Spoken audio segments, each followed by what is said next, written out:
Well, good afternoon, Dan King. Hi, Hilton. It's great to be with you. Fabulous being with you. My name is Hilton Milan, and we're at the That Channel Studios at 600 Bay Street. And this is our first opportunity to talk about the Party for People with Special Needs, where I have now been able to assume the leadership of the party.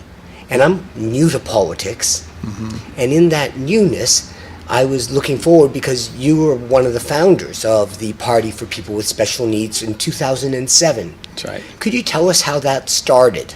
Yeah, absolutely. And why? Well, yeah, I guess, and the first point is you mentioned politics, Yes. And one of the things about politics, I think, is that it's really important for people to remember, is politics is all about what happens to all of us. Yes. It's really, in a sense, our common fate, whether we like it or not. There's been a lot of bad things said about politics and politicians, but it's still important no matter what. And so that's one of the reasons why I've spent much of my life fascinated by how politics works and how we as a society decide how our society is going to work. So this is what drove me in 2007 for me to realize that we really needed something to create a new voice for people with disabilities. And in 2007, what happened? What happened was I was leaving another political organization. Yes. And I knew that something new had to happen. And I already had a lot of great things that I think work. Yes. The idea is a body of policy that was inspired and that Canadians really haven't seen that much of yet. And so we decided that one of the areas that was really underserved was the community of people affected by disability. Yes. And we thought, my God, there's so many millions of people out there in Canada affected by disabilities, and they don't have a voice. The overall stats are about 15% of the population?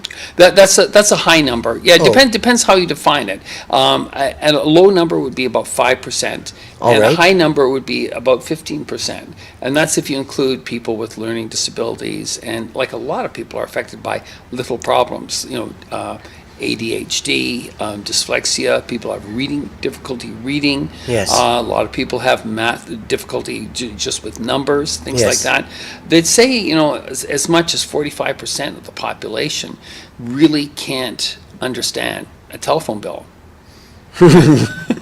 So we have a lot of problems. I'll give you an example. I'm on the board of a student housing program now. I'm the treasurer of it. And I talked about financial literacy to a board of university-educated people. And I said, assets equals liabilities plus owner's equity, which is like the foundation principle of accounting. It is what accounting is all based on. And I looked at the room, and I got blank stares. What are the numbers for student housing? Is this one unit or is it for the province? This was a board, several hundreds. This was a board, but I'm just using that as an example. Yes. And the point is that things like financial literacy in general, and basically other problems related to disability, vision, attention deficit disorder. I mean, there's a lot of problems that people have, and what we need to do is create a society that works for everyone. Yes. Where we can help people overcome their disabilities so they can be more powerful, more effective, make more money, contribute more to society, have better quality of life. All right, even contribute more to the tax base. Well, yes, definitely. And in fact, when people are working and paying taxes and they're spending less time in jail, in the hospitals, or with requiring emergency services, that makes for a better society. Fewer ambulances, fewer police calls.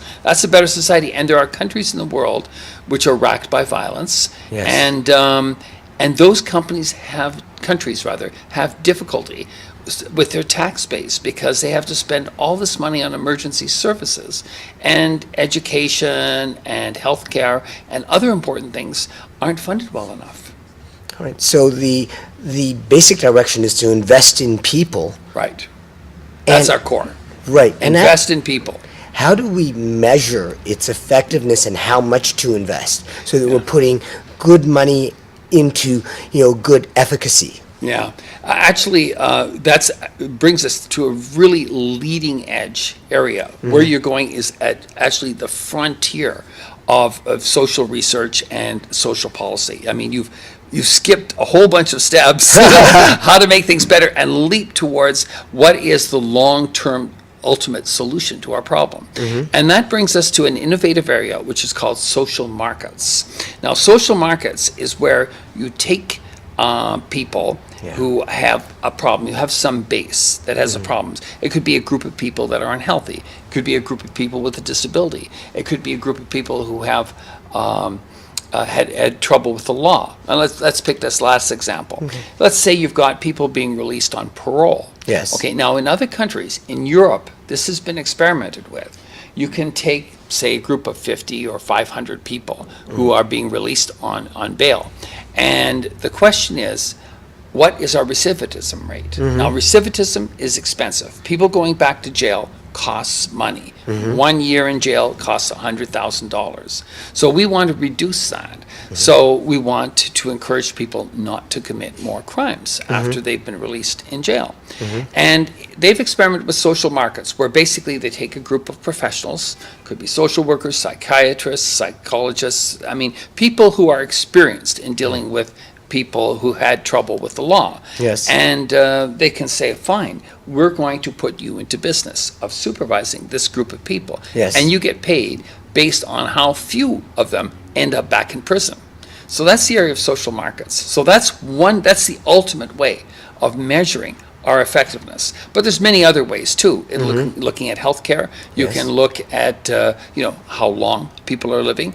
Again, the stats on how many people are in the hospital, how many people are readmitted to the hospital once they're released. There's lots of stats like that. Those are some examples of how to measure our effectiveness. On healthcare, as we age and our population is becoming larger in the aging age category, and seniors, does that turn into a constituency, for our party to represent? That everyone will have, if they live long enough, they'll have some sort of disability.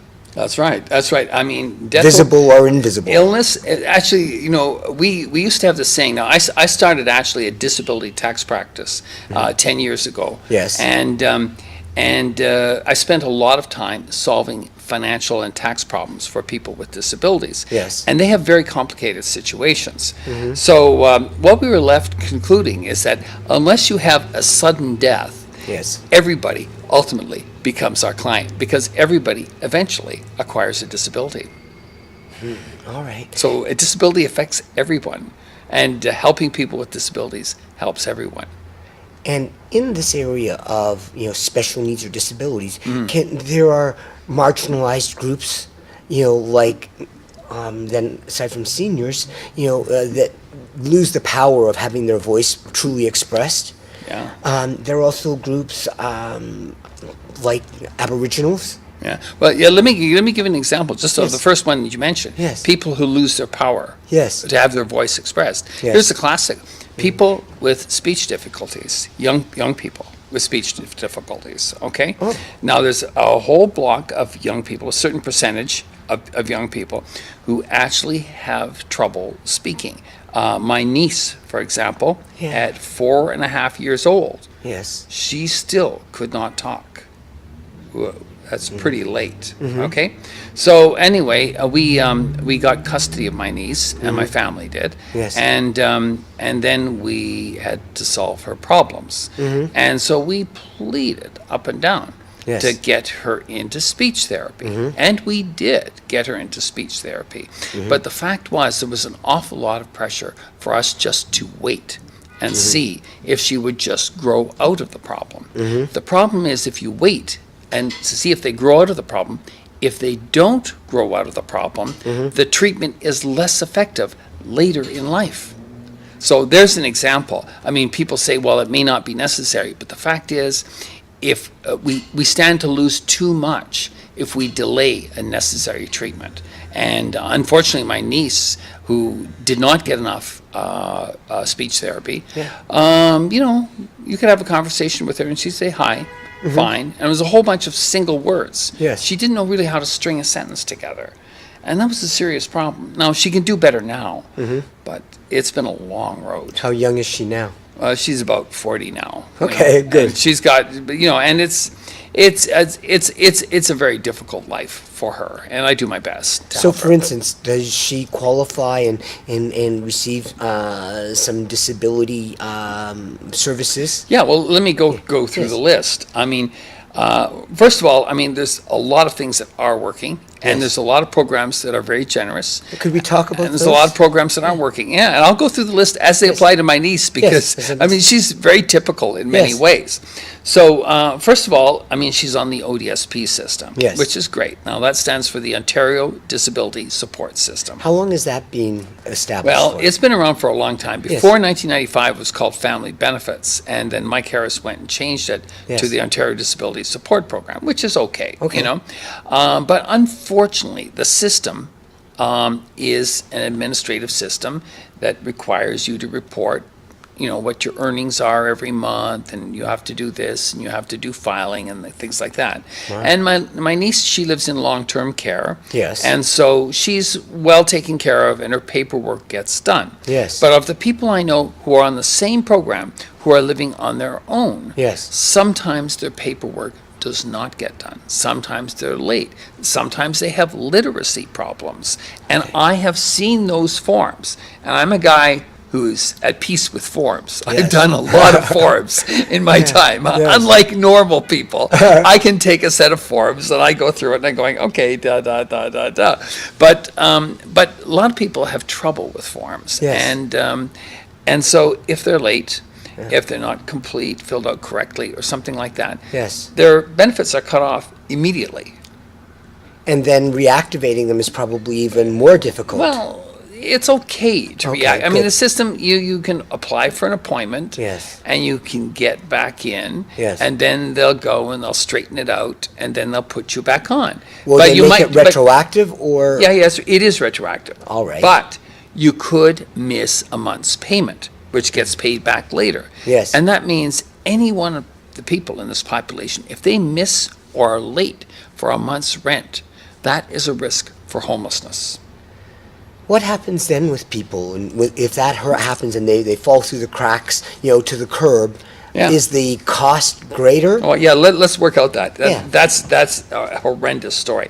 So let's give an example. Let's supposing somebody gets one of those really dreadful notices, and I've got many friends on ODSP who are like university educated, no literacy problems whatsoever, and they phone me up and say, "Help! I'm shocked about this. What am I to do?" And I'm going, "Oh, it's no trouble. You just go back, book an appointment, go in." Yes. But sometimes these people have behavioral problems, or they have attitude problems, or they've just had a bad month, or maybe they have personal problems where, relationships in life are falling apart, and they go, "Oh boy, one more thing."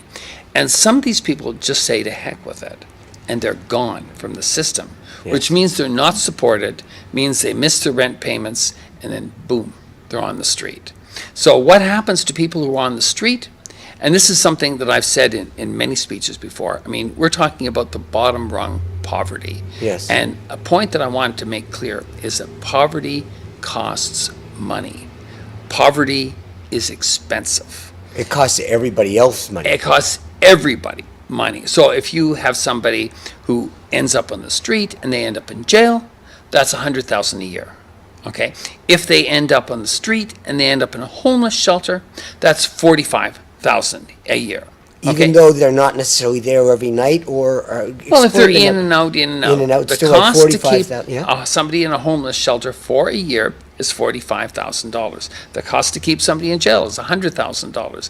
If that person is properly housed and not evicted, they don't lose their evicting. If they stay in social housing, the cost $15,000 a year. So for someone that has been incarcerated and released, Yeah. are there numbers or stats of what that population is that's released each year, and how many of them are deemed to have a disability, mental, emotional, Yeah. or physical, Yeah. that are eligible for services and maybe not getting them, so that they're then costing costing everyone more, including themselves? Well, yeah, again, let me give you another example. Yeah. For example, I was on the board of Toronto Community Housing. Okay, so I have a lot of experience on social housing. And that's about a quarter of 250,000 or 240? 264,000 people. Your number's pretty close. That's All right. right. 264,000 4,000 rental units that That's are right. made available. Yeah, well, it's 64,000 units, 264,000 tenants. You know, so 200. Is the 64,000 units enough, or do we need to do something Oh there? heavens, we have not built any new social housing in more than 20 years, and the population has expanded like crazy, and poverty has not gone away. There's been no effective poverty reduction. In fact, the government eliminated, 20 years ago, they said they were going to eliminate child poverty in Canada, and there's no sign there's even been a blip of the reduction of child poverty When you say the figures. government, which leader? Well, this is going back more than 20 years. So I would Yeah. say, I mean, you're looking at it federally. I'm sure Chrétien was in power, Sure. maybe Mulrooney. Yes. I'm sure Chrétien and Mulrooney, going back to the early 90s, all of them made a pledge. Eliminating child poverty. Child is people under 16 or Yeah, 18? children, yeah. Or under 21. I'm sure I'd say under 18. I can't say for sure. Yeah. But that was the thing, that we're going to eliminate child poverty in Canada, because the key point is that if children have a well fostered developmental environment, you know, then if they can develop well, then they can live well as adults, and instead of being a burden or requiring emergency services as adults, Yes. they can pay taxes and keep the country running, Yes. you know, and bump up our economy. We Yes, need to yes. more exports, better productivity. It's all a good thing, you know. All right. So in housing, I'm also understanding there's a new federal, commitment to allocate $40 billion to housing that is not going to take place for a couple of years, and then will be extended over a 10-year period. Yeah. What does that look like, or is there anything that we can do to, support and advocate for that being more effective? Yeah. Well, let's go through the list. Looking at the housing issues, it was actually more than 10 years that I decided that tenants, in particular, were a group that needed support and needed Yes. to have more power. So, I mean, if we're talking about the poor, disabled, and and people who are disadvantaged in a lot of ways, just talking about tenants is one way to just grapple them all in. Right. You know, there's a lot of people. Most of those people who have serious long-term problems, disabilities, are not they're not homeowners. Right. And if they're in long-term care, what is the average cost to Well, the average cost of long-term care is a lot. Now, that figure would be around $45,000 a year, but that's something that I'll need to research again. But it's pretty high, the Yes. cost of long-term care. Yes. And the biggest problem with long-term care, and we'll get back to tenants in just Yes. a moment, but the biggest problem with long-term care is you've got people with disabilities going into long-term care, and often they're 20 or 30 years old, and they are in there with a bunch of seniors who are cycling through. They stay for a few years and Yes. then they pass on, and Yes. the next person, and these people are there for many decades, and they see this, and it's not an appropriate place for them. So say somebody Yes. who's in a wheelchair, somebody who's mobility problems, somebody who's a quadriplegic. Yes. It's not a suitable place for them. Right. And they have their own mental problems. Yes. Being in a very unsupportive environment. Mm-hmm. So the answer is you don't want these people to be in long-term care. It's expensive, Mm-hmm. and it's also not supportive for anyone. It's not useful for anyone Mm-hmm. who's, unless you're over 80. If you're over 80, then you can go into long-term care. Yes. But we should also ask the people over 80 what they think of it too. We Okay. should, maybe their opinion might be worth something. Yes, yes.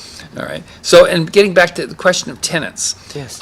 with the $40 billion of commitment from the government, I mean, I would say it's long overdue. We've missed an opportunity for decades, the need to build.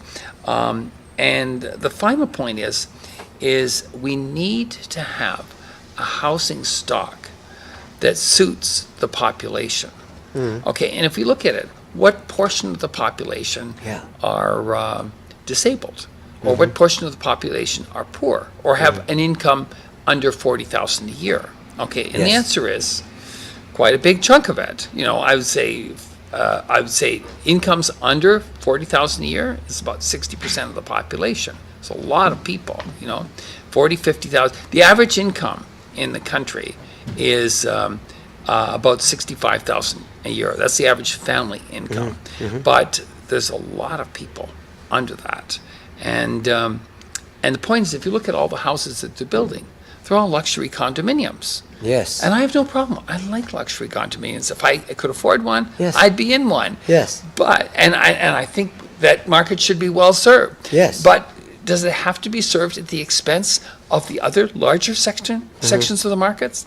So just recently, Ontario tried to pass a law which said that municipalities could stipulate how much low rental housing went into a new development. In other words, you might have 80% luxury condominiums and 15 or 20% for low rental accommodation.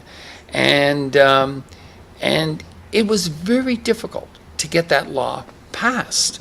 And also the law ended up being much weaker than it needed to be. I mean, as far as I'm concerned, it should be mandated that they should build to suit the population. What Yes. proportion is wealthy, what proportion is poor, Yes. instead of building only for the wealthy class. And that's not being done. So I think that we need to start building to meet the needs of the market. For instance, the redevelopment of Regent Park. Right. How effective is that considered to be, or how much of a model is that?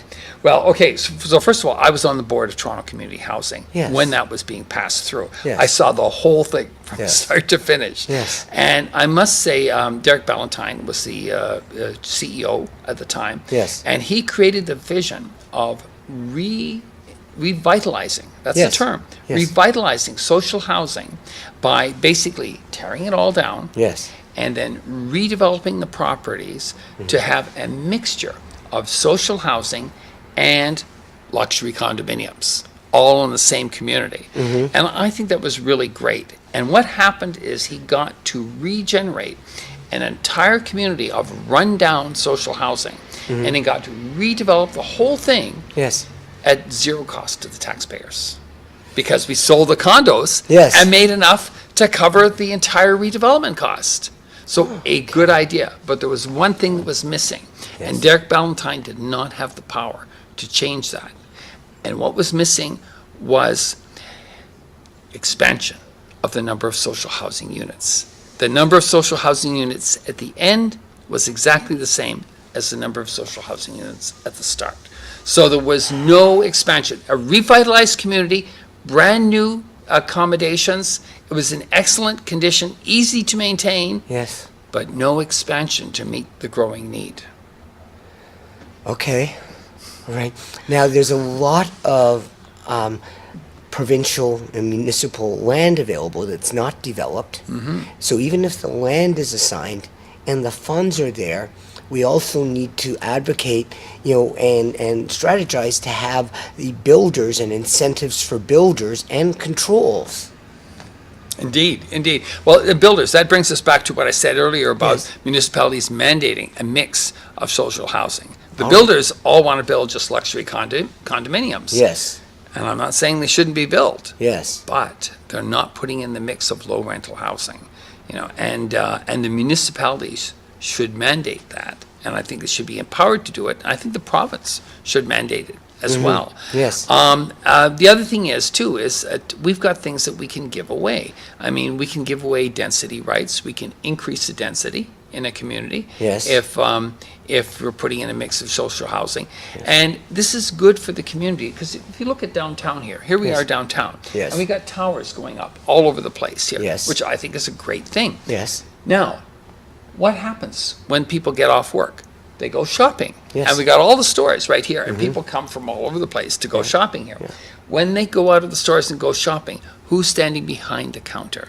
Okay, the answer is somebody who's working at a retail job, probably not getting too much money, not Yes. much more than minimum wage Yes. often, Yes. And where are they going to live? In a luxury condominium? Not too likely, okay? Right. So we should have low rental housing in this community so these people can go home, come to work a short distance, and basically participate in our economy. Now, fortunately, we do have a lot near Regent's Park is nearby. Yes. But the short answer is every retail center in the province should have a mix of housing in that community. And in contrast to downtown Toronto, I would Yes. say Newmarket is an example Yes. where basement apartments are illegal and there's lots of single family homes. But if you're a student or you're unmarried or you don't want to live with your parents, there's no place to live except Toronto. And if you want to work in one of the many retail jobs in the shopping center Yes. in Newmarket, a suburban community of Toronto, there's no place for you to live except in an illegal basement apartment, which are all over the place in Newmarket.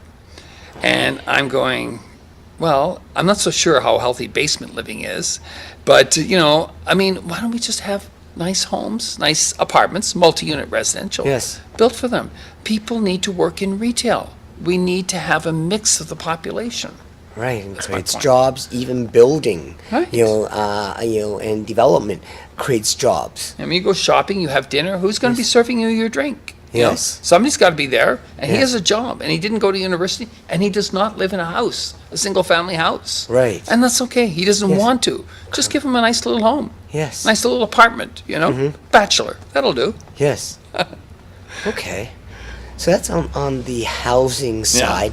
Are there any programs that the party has advocated for that have been picked up, that are being used now? Oh, yeah. Can Yeah, you speak of definitely. those? So let's talk about our policies. So first of all, we need, in a sense, to level the playing field. It's Yes. a good investment for Canada, for the country, and for Ontario. It's a good investment to level the playing field Yes. between the people who are really well off and the people that are not so well off. And when I say that, I don't mean equality, not in the slightest. What I mean is that we just have to make sure that everyone's basic needs are met,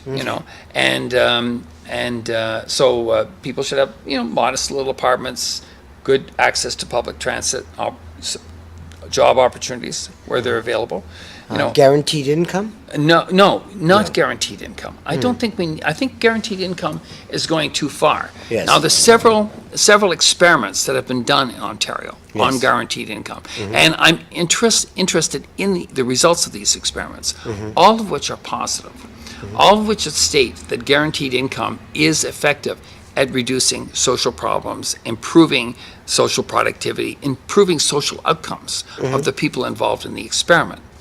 But the most important thing is to remember the purposes of guaranteed income. Yeah, please. And the purposes of guaranteed income is to make sure everyone has decent nutrition, decent, basic accommodation, and the ability to access public transit to get to work or to education or whatever is appropriate for them, Yes. and to get to their doctor's appointments and get their health care taken care of as Yes. well. Yes. So that's the purpose of it.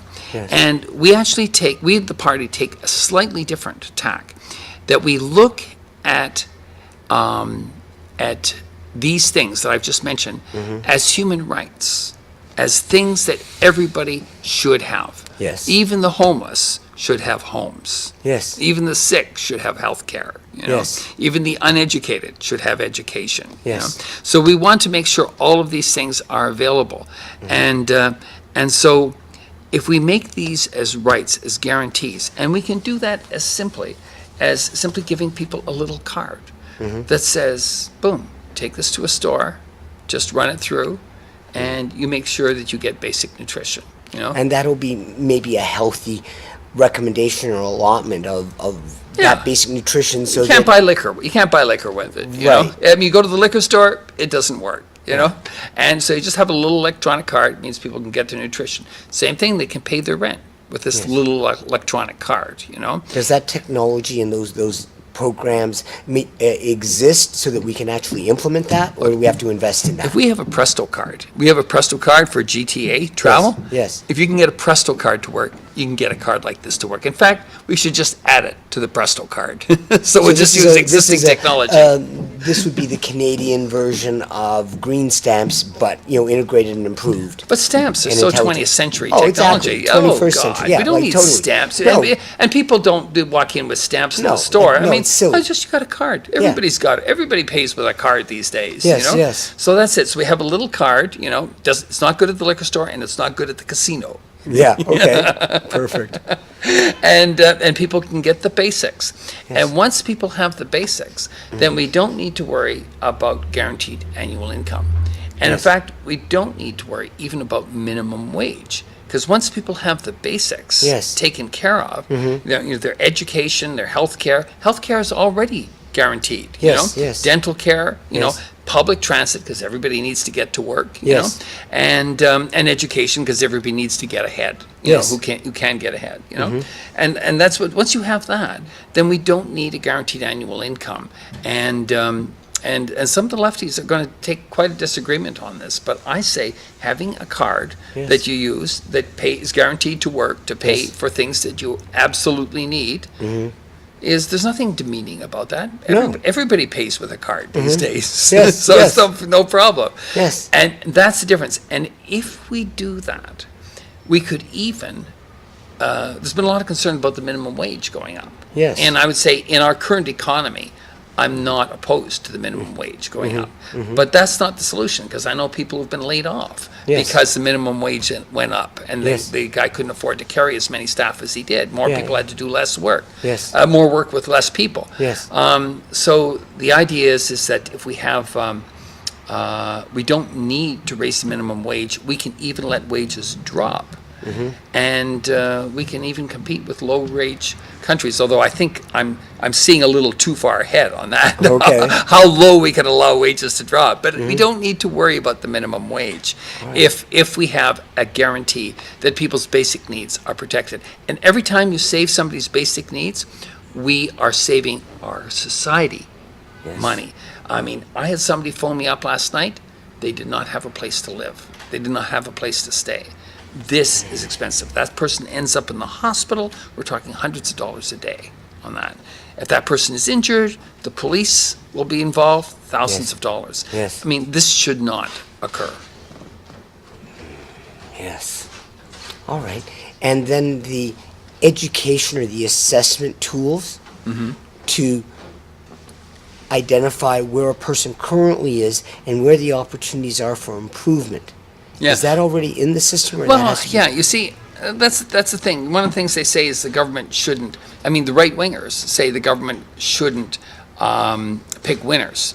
And I tend to agree with that, I mean, the idea is if we create a system where people's basic needs are taken care of, Yes. nobody's cold, Yeah. nobody's hungry, Yeah. and if Food, we shelter, clothing, education, and employment. yeah, and people have a chance to get involved in a program at the trades, the university, community college, whatever works for them. And I think those things should be accessible. I mean, I'm not sure whether I'm saying all education, all higher education should be free or not. We actually should have a committee to look into that.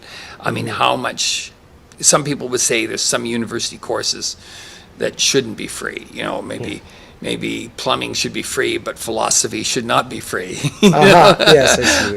I mean, obviously, we need to have a task force to do some more detailed work on what a free or accessible education policy Yes. would look like. But the main thing about education, there's a recent court case just out about autistic children, Yes. families of autistic children.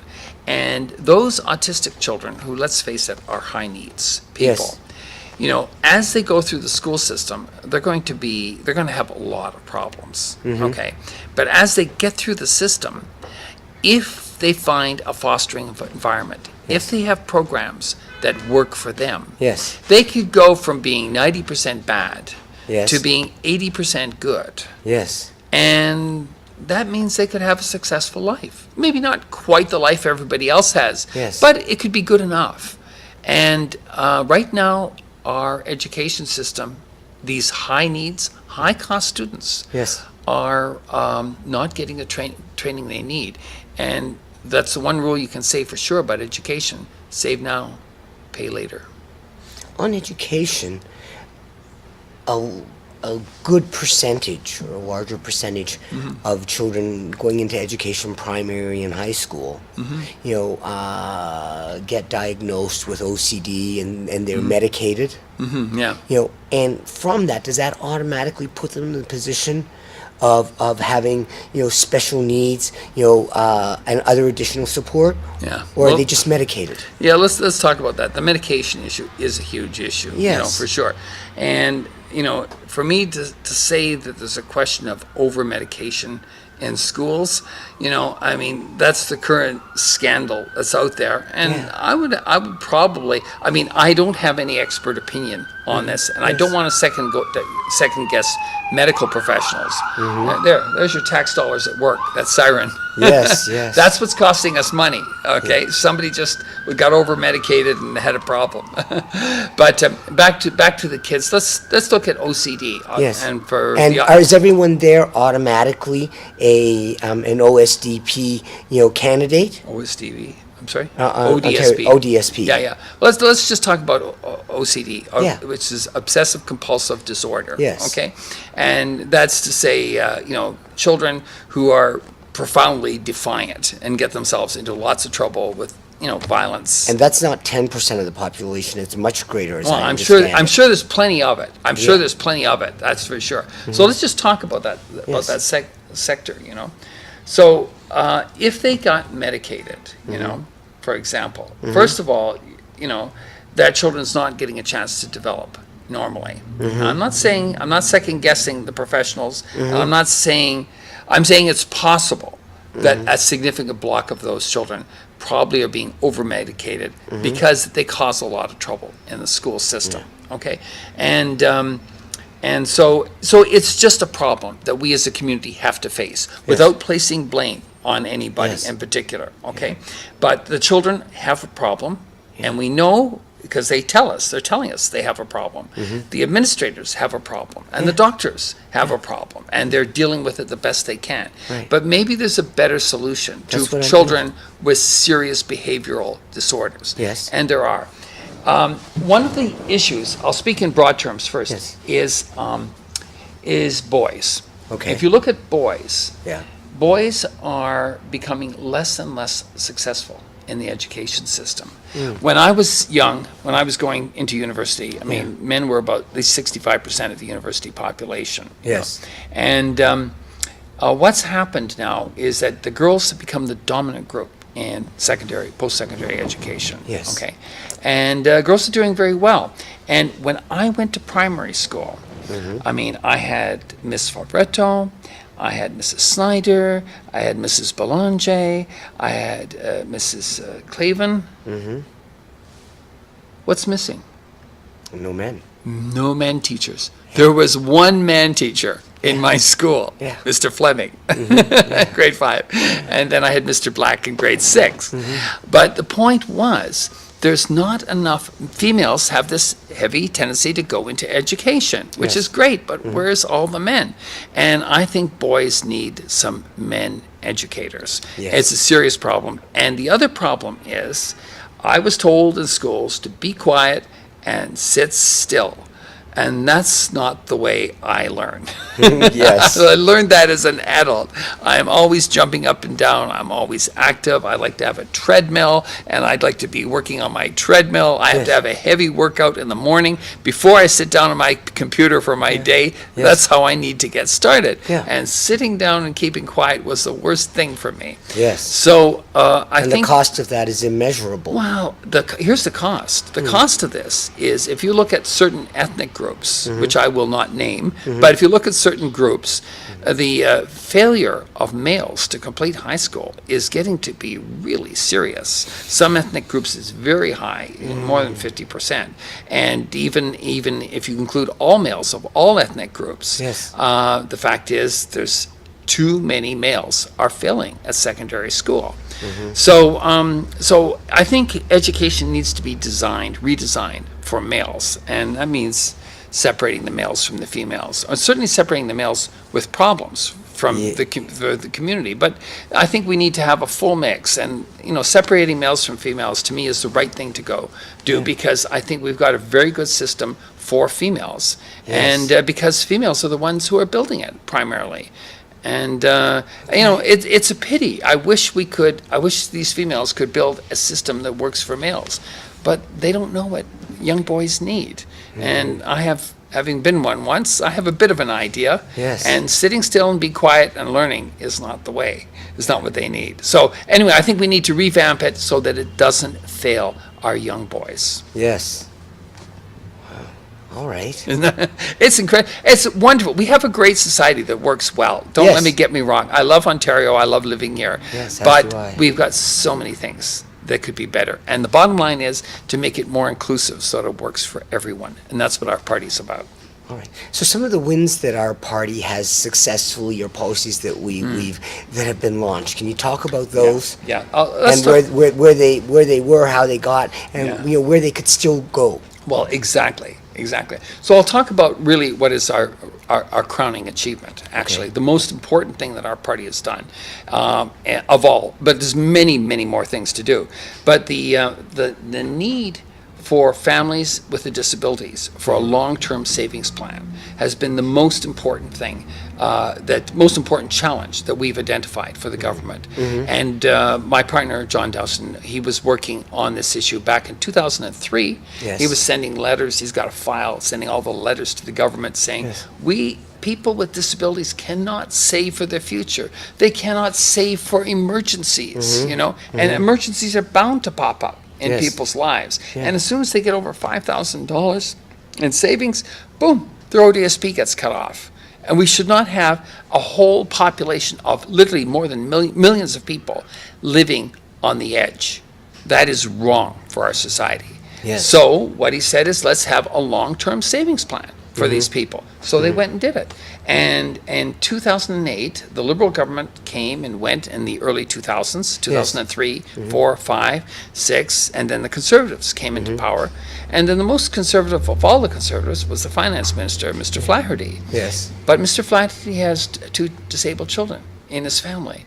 He's gone our path. Yes. And he understands this. And so he put in the Registered Disability Savings Plan in 2008, which was, as John and myself, as we reviewed what we had originally requested and what we finally got, we saw that it was far better than we had ever dreamed to ask for. What specifically does it deliver? Sure, let's take a look at it. For example, for a family that has $500 to help put away for a disabled family's member's future, you put $500 into the plan. Is that monthly or yearly? Yearly.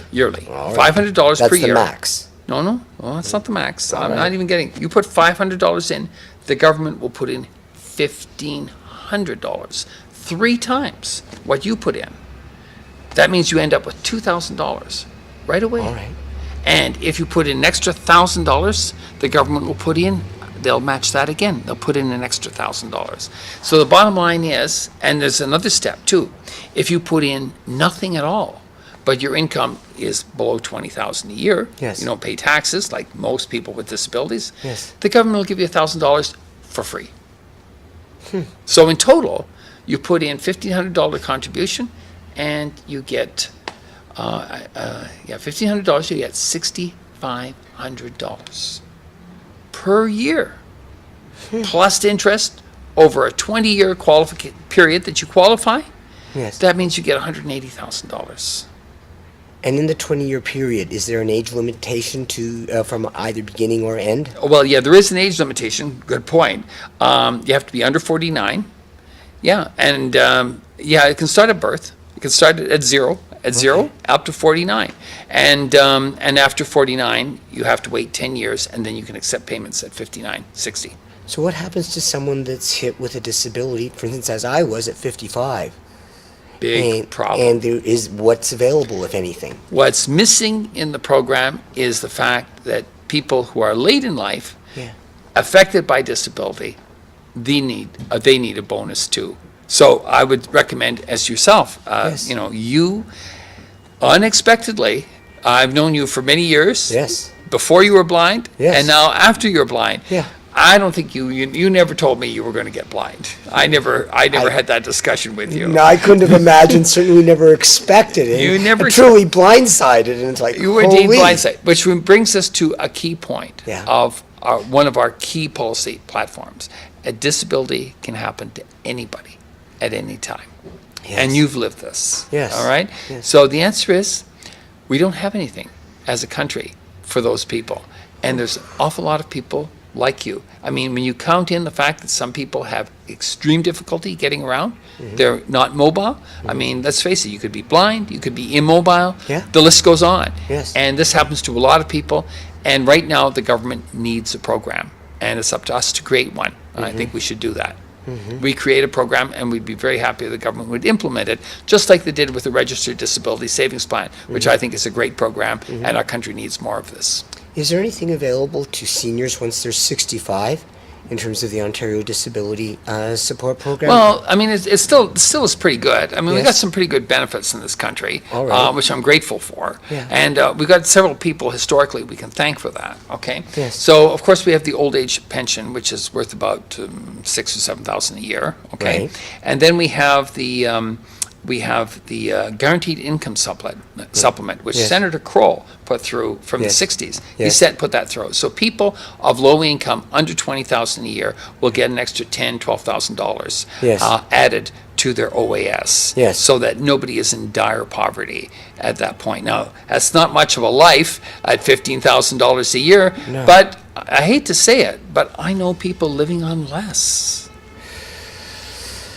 Okay. My, Yes, it's hard to imagine. there's a lot of work to be done. Yes, indeed.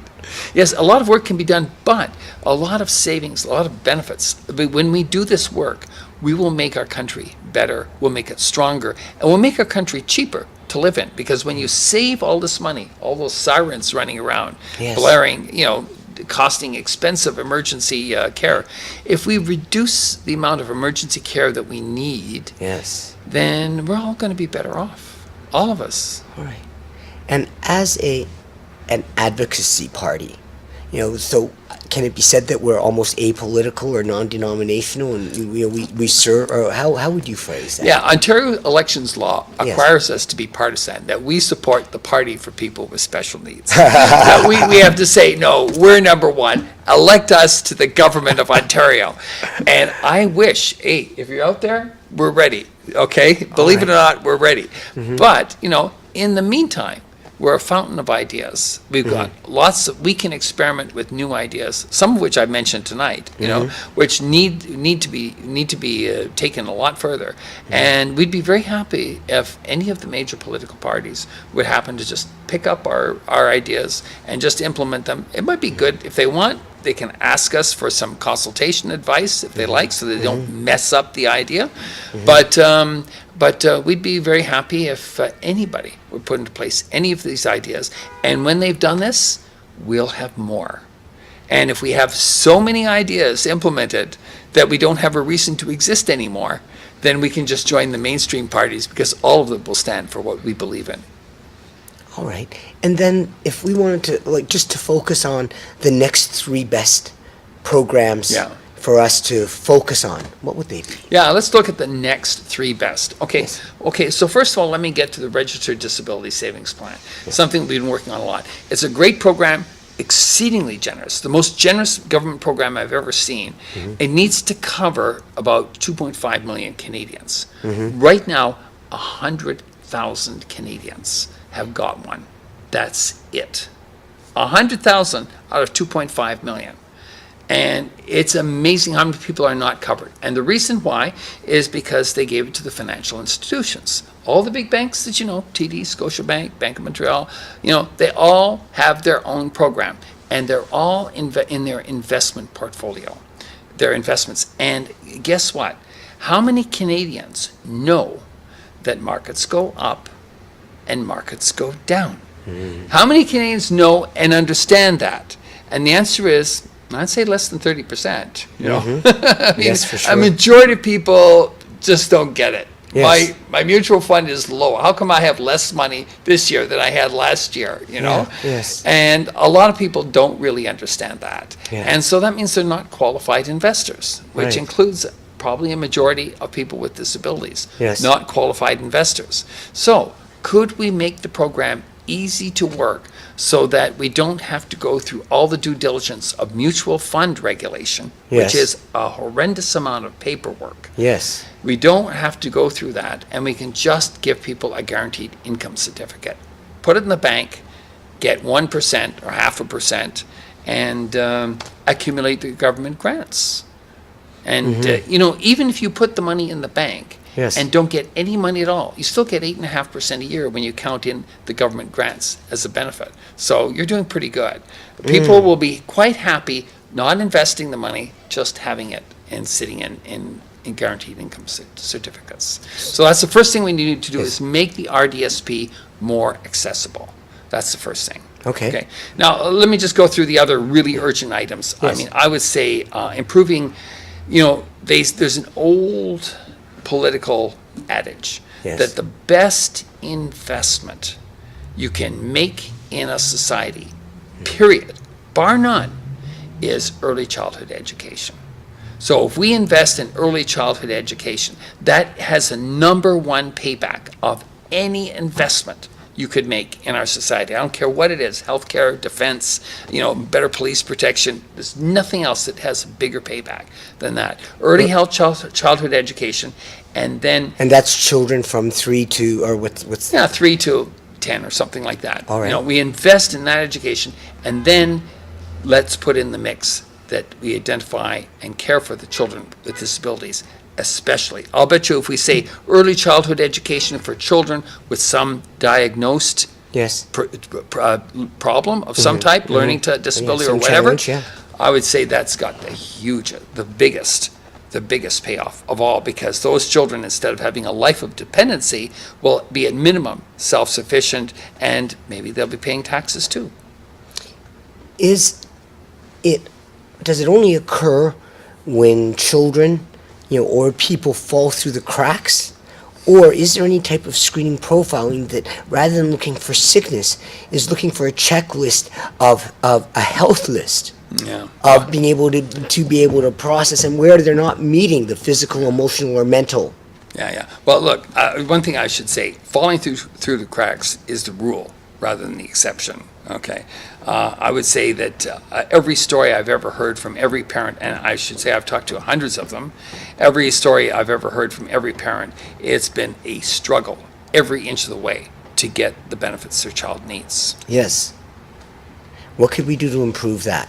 Well, that's Before what the we- education, it's actually even the Well, profile. I think we need to invest in that sector. I mean, we got to make Okay. sure there's no cutbacks. We got to bring in new money into Okay. the area, and we know that this is going to pay off for sure. Okay. So we bring in new money into the area, and again, not being an education professional myself, I would say it's up to them to design and deliver the programs. And I'm not an expert. I'm an expert in talking to parents with autistic children, but I'm not an expert in solving developing a training program for them. But it must be done. I'd like Yes. to see it. You know. All right, so that's early childhood. What Yeah. are the other important Yeah, okay, sectors? so the RDSP we exampled, the early childhood education is definitely a number one benefit, And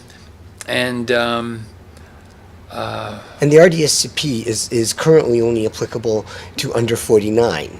only under 49. So what are we doing for the population that is 50 plus? And that's increasing, and many are becoming more and more marginalized, particularly if they're hit with a disability that they didn't have before. Let's put that on our number one priority list. 50 plus. Let's do that. And in fact, Hilton, you know, with your position, Yes. the fact, remember, a disability can happen to anyone at any time. Yes. This message needs to get out there, and you're the one to bring it to our community, Hilton. I Yes. think that would really rock. Okay. And aside from the message, are there any ideas that are currently in place that you're imagining that we can actually look to implement as programs? Okay, well, let me take a look at a new program that Yes. has been envisioned by a friend of mine, Lada Alexichuk. Okay. Yes. Now, so this program basically involves taking people who are literally on the scrap heap of life. Okay. Yeah. Now, how many people do we know personally? How many people do we each know Yeah. who have had jobs, maybe have had productive careers, Yes. maybe have had a lot of money, Yes. and it's all gone? And all the people we knew, connections we had, Yes. are gone. But we still have skills. Yes. You know, and we still have things we can teach and learn and share, and businesses we could contribute to Yes. by developing our skills. Yes. So to help people, let's say in our middle years, Yes. reinvent their lives, Yes. reinvent their businesses, have organizations, maybe safe organizations, where they could contribute their Yes. skills, Yes. from the scrap heap of life to making a productive contribution Yes. to their things. I would say that's something that's needed and has hardly been addressed. As I say, I only know of one example of a program done on a volunteer basis by Alada Alexichuk. Can you speak of that program? Who knows what? Can you speak of that program? Well, you see, one of the programs, she had this program, which she had the donation of an industrial space. Okay, and the industrial space, they just said fine. Just, And this was like 1,000 feet or 10,000 feet? Or it was what? it was more than 1,000 feet. It was probably about 3,000 feet. Okay. All right. And so basically, lots of them were artists, so they decorated it and they did lots of visual stuff Yes. in it. And they had house rules and they set it up and they did a bunch of things Yes. that worked. And as far as I can tell from the history of the place, there was no serious dysfunctional things that Yes. happened. But I've seen some videos that were made at the time of some of the people who were in there. Yes. And my God, there was one fellow, he was conducting an orchestra. I saw these pictures of this guy conducting an orchestra, you know? And then he came years later, his career had been shattered, and, he played some tunes on a guitar, that Yes. some of his own compositions he played. And I Yes. thought to myself, well, the music business is a tough business, let's face it. But the guy had music skills, and we should be at least on a volunteer basis, we could be contributing something Yes. to something. We could be creating an environment where he could create something. Okay. And other examples: people who were artists, people who were doing different things, people had different skills, and we could have some kind of sheltered workshop where these skills are developed and fostered. Yes. Now, I wouldn't expect necessarily a lot of things to come out of it, but if people just stay out of trouble, that would be an accomplishment. And what's more, you never know. And I would never want to underestimate the power of the human spirit. Yes. So I would say, give it a shot and see. In the 60s, just following on that sort of community development projects, in the 60s, I was hanging around with lots of young university radical types, Yes. and we were protesting against the Vietnam War, and there was a big lack of confidence in our society, Yeah. and particularly American society at the time, and one of the things that happened is there was lots of demonstrations that they weren't too violent. I mean, Canada, we don't do things too badly. Yeah, we're Canadians after We're all. Canadians. That's right. We were polite. We were Yeah. demonstrating against the imperialists and the bombing, but we were polite about it. at We're least. good world citizens. I'm looking forward to us becoming great That's world right. citizens. Anyway, the government came out with a plan. The Trudeau government came out with a plan called Opportunities for Youth in the late 60s, early 70s. I remember that, yes. And that's right. And a number of people I know applied and got the grants. And they were going into seniors' homes, helping seniors, doing things for people with disabilities, lots of stuff. But it was basically a make-work for young radical kids. And they got the grants, and they said, well, it's not going to change my political positions. And guess what happened? They mellowed out a bit. Yes. What can I say? Yes. They mellowed out a bit. So the point is that it was highly criticized as being wasteful of government money at the time. They criticized it all over the place, but Canada never had the social turmoil that the United States had during the same period. We never had, anything more, literally, than a bunch of peaceful present demonstrations Yes. against U.S. foreign policy. All right. And so I think that's worth a lot, All right. And are there some other priority areas that? All right. Well, there's still important. Well, there's so many important things to do. We want Yes. to make sure that that programs are accessible. Okay, Yes. that we have lots more accessible programs. So again, the programs that are already in place need to be made to work better. So the Registered Disability Savings Program, Yes. as I said, Yes. it's got 1/10 of the people accessing it. The disability tax credit is very heavily regulated, and it's difficult for people to access it. I mean, 70% of the people who are qualified for the program aren't getting it. Now, it's worth about $1,500 a year, and it's worth about $2,500 a year if you're living with a disabled family member.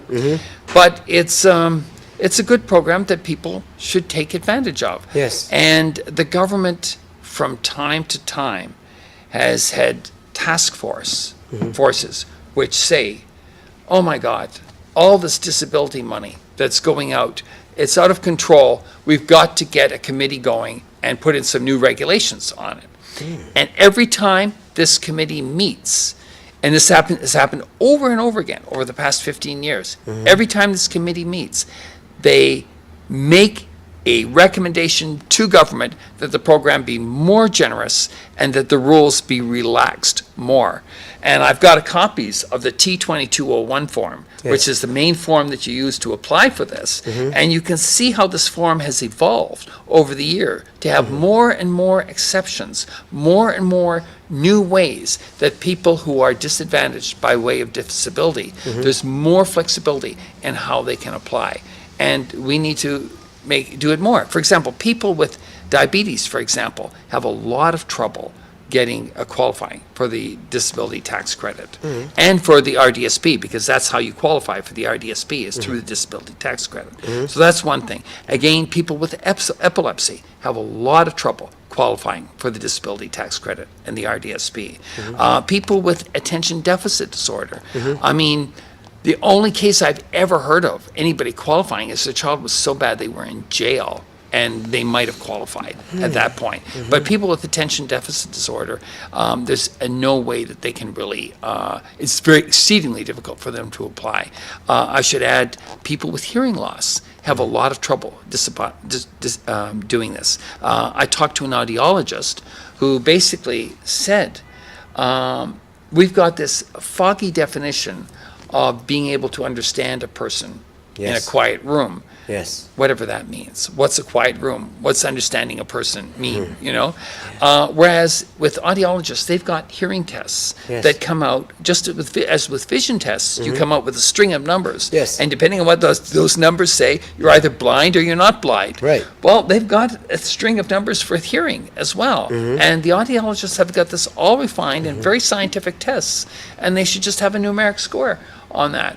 And so that's what we need. And then for people that have been diagnosed with OCD, obsessive compulsive disorder, with borderline personality, do they automatically qualify? Well, no, I would say though they automatically don't qualify. The the groups that you just mentioned. Yes. If we have a psychiatrist who will say that this person is qualified, then they could qualify. That would be good. But those problems that you described are very difficult to qualify and get qualified for. And let me add another major problem with this system that needs to be dealt with. Okay, we're talking about the attitude of doctors. Okay, now doctors basically are the gatekeepers to this system, as they should be.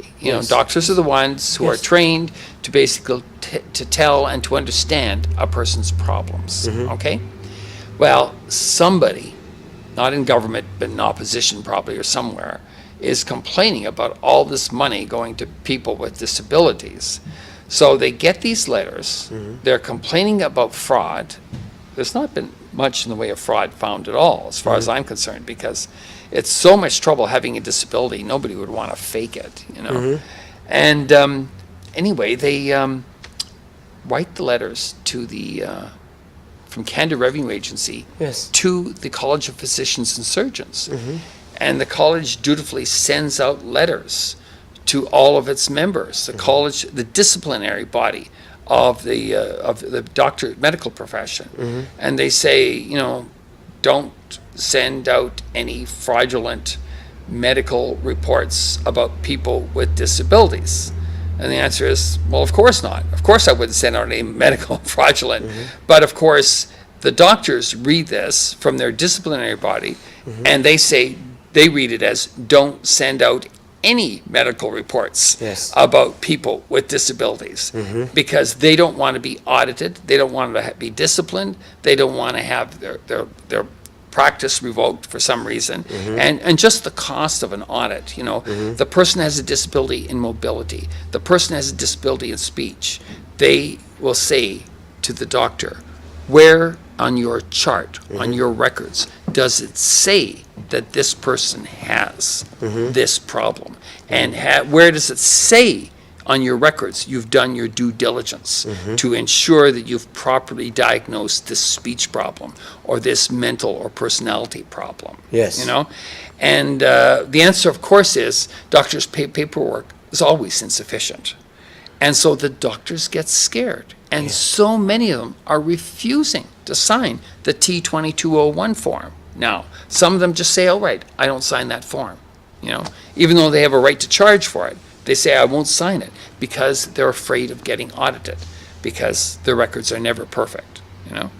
So What can we do to remedy or improve that as a solution? well, I think that, first of all, government should come to a realistic assessment of how much fraud is actually going on in the system. And the answer is, I don't think there's that much, because it's such a pain in the neck applying for this program anyway. Yes. I don't think it's a good fraud opportunity, you know, because it's just too much trouble, you know. Yes.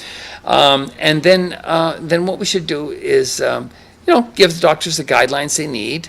Specialists are the ones who are best off in this thing. I find that the specialists, nobody challenges what specialists say. And I say to people, if you got a doctor and you got a specialist, go to your specialist, because the specialists are generally very confident about, Yes. about their discipline. So so what we need to do is support more specialists, support more people having specialists, and support more GPs, and saying, these are the guidelines, and maybe give them some backup, you know. Maybe I'm doing a diagnosis of a personality problem or a mobility problem. Maybe there's some videos, or maybe there's some professional training I can get, or maybe there's a referral that I can make to another specialist who would do a proper assessment, and then we're covered. And then that's it. Just make it a fair and professionally proper thing. But I would say, if you want to ask one of the biggest dysfunctional areas of the entire program for people with disabilities, I would say support for GPs in being confident in their analysis that they give on their patients' reports. I would say that's probably the biggest problem in terms of what could and should be working better. Yeah, biggest opportunity as well. I'd say it's a big opportunity. I don't want to take away from early childhood education, though. Yes, It's still an yes. important one too. All right. There you go. Yeah, that's a major area where we found a big problem. You know? All right, all right. And for the programs that have already been, you know, successfully launched and lifted by the major parties, you know, which I understand there's some major successes there. Well, just the RDSP primarily, yes. not anything else. Although Right. I'd love to have more. You know. Yeah, but you were saying. Yeah. So now with the upcoming elections, what are the best focuses for us to actually, you know, tackle? As you know, these are the better solutions. Well, I think what we've covered, I'd Yeah. say, is this is like job one. Yes. Helping our doctors Yes. is an important one. Yes. Early childhood education Yes. is definitely is important. Yes. Doubling down on a program for people who acquire disability late in life. Yes. You know, I mean, those are Yeah. maybe those three planks. Yeah. We can talk about that, Right, and and- just tell everybody in Ontario Yes. when you help people with disabilities, you're helping everybody. Yeah, because in the population, the 10% on average, let's say, that's affected by a disability, there's probably another 20 to 30% because every person that has that impacts a couple of caregivers, Well, whether their they're parents, families, their siblings, families, you know, yeah. or even without that, you know, just Or society. the community, yeah, Yes. absolutely, no question, absolutely. All right. Yeah. Well, I guess I'm just That's so great. pleased. It's been a pleasure talking to you. Thank to you so get much. on with this. Thank you very much, Dan. I would say that's a great conclusion. Thank you very much. And, you know, I'm Hilton Milan, and we're going to do all that we can do. And I'm Dan King. Vote for the Party for People with Special Needs. Absolutely. Have a great day. In the light, good sir. Yeah, that's great. All right, cool on that.